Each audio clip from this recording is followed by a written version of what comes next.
So what information is not found on a deed for a property? This is Dave at AFX Title, Certified Title Abstractors. If you pull a deed for a property, it's going to have some really good information about the transfer of that property on one event. The name of the grantor or the seller, the name of the buyer, maybe the date, maybe the dollar amount of the transfer. But it will not include some really important information that you might want to have if you're looking to take an interest in that property or lend money on the property. For example, it won't have information about liens or judgments. It may not have information about mortgages unless it's a seller financed property. Mortgage information will not be showing on that deed.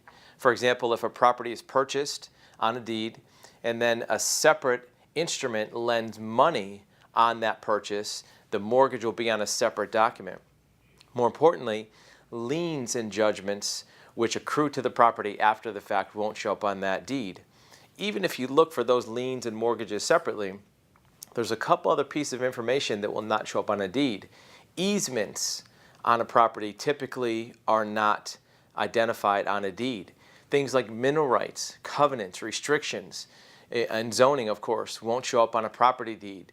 So all of that information, which may be as important, if not more important than what does show up on a deed, has to be searched in separate documents.